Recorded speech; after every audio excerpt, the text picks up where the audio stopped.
I really believe that all of us collectively need to make a difference in the world, and that when we're giving gifts or we're giving benefits or blessings, that it's incumbent upon everyone to give back. So I think that even if you don't have a job that's public service, you should still try to incorporate some kind of public service in your life as a volunteer position or something like that. I am a judge of a juvenile court. My name is Daphne Previti Austin, and I always encourage the kids. For example, now it's July and we have summer break. And so as the kids are coming in front of me, I'm asking them, what are you doing this summer? What job do you have? We have a lot of benefits here in the county. And so there's a lot of organizations. So for kids that don't have something to do, I have a lot of suggestions for them. So we had one program called Hoban that was allowing children that lived in specific city council districts. It wasn't open to the entire city, but if you lived in one of those specific city council districts, you could get a paid internship for the summer. They also have a program through the YWCA where you can do community service projects Monday through Thursday, and then you get a fun activity like SeaWorld or um, the amusement park out at Fiesta, Texas on the Friday. So I always just think that collectively we can do a great job of having a wonderful community if we all do our part. I think that it's always important to have good communication skills. It's imperative that you be able to let people know what you're thinking, where you're coming from, what you're interested in. Today with social media, there's so many opportunities to reach out to people that you couldn't connect with many years ago.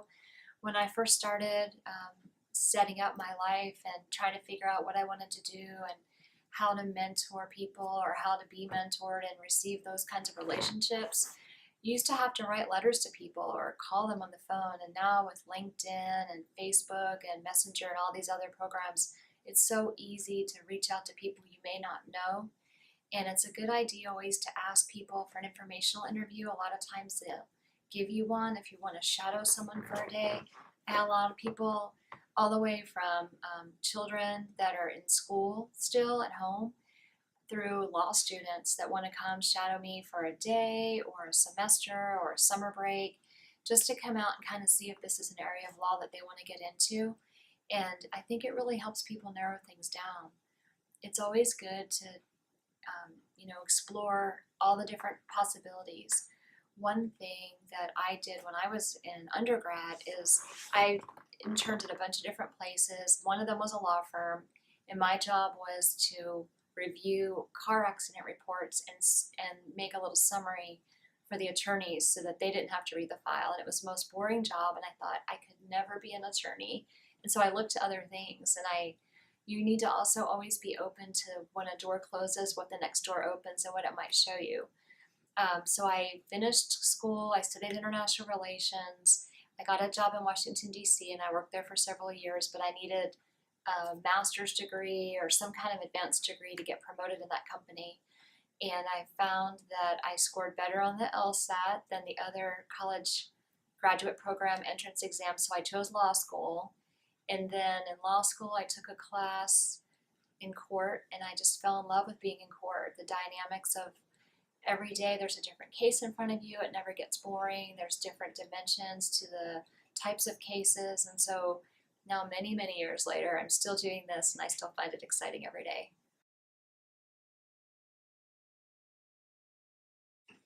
I am very fortunate because I was a child in the 1970s when a lot of the original women's rights, well, I mean, they're really women's rights started way back in the 1920s with suffragists and things like that. But with the work equality types of arguments that were being made and women finally leaving the home, the traditional homemaker roles and going out and tackling the workforce, there was a lot of talk in the 70s about glass ceilings, and a lot of that work really was done before my time.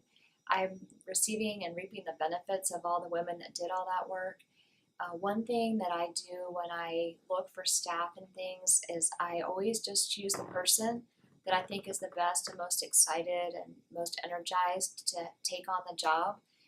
When I first started, we had one male court reporter and a female court reporter. Now we have two female court reporters because when the male left, we didn't get any males that applied. And then the same thing with the rest of my staff. I just really choose the best person and don't really focus on gender with that.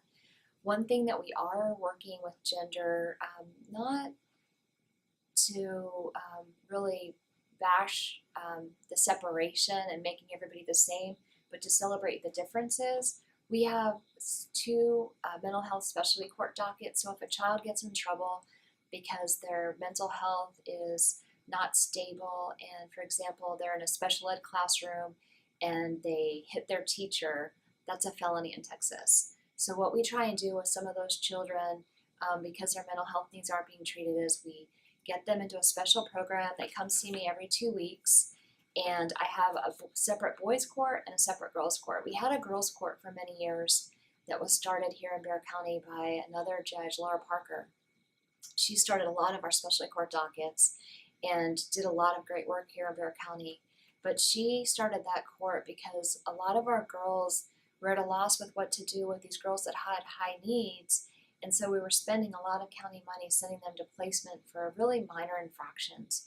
Juvenile court's goal is to try to get children to learn how to really follow the rules and not get arrested.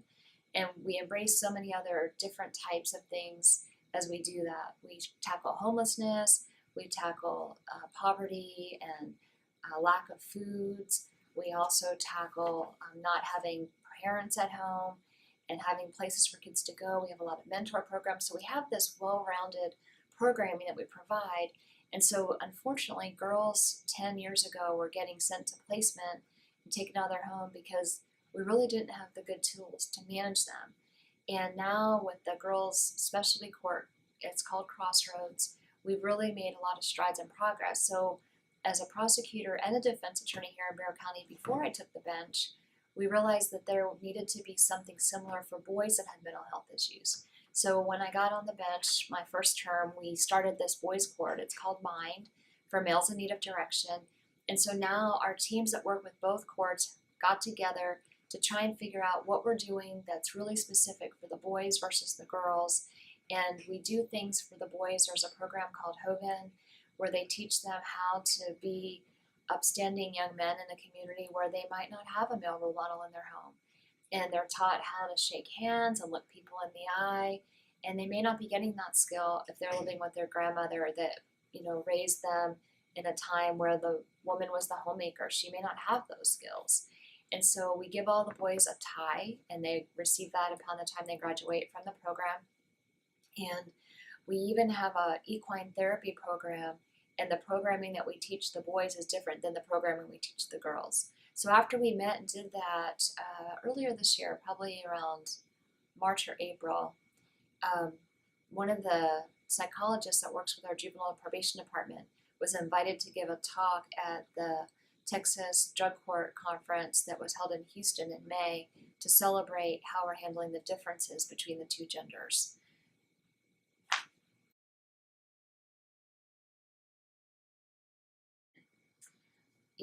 There's so many different things that you can do. I know girls that might be interested in legislative positions. There's still really, in Texas specifically and nationally, there's more men for sure than there are women in those positions.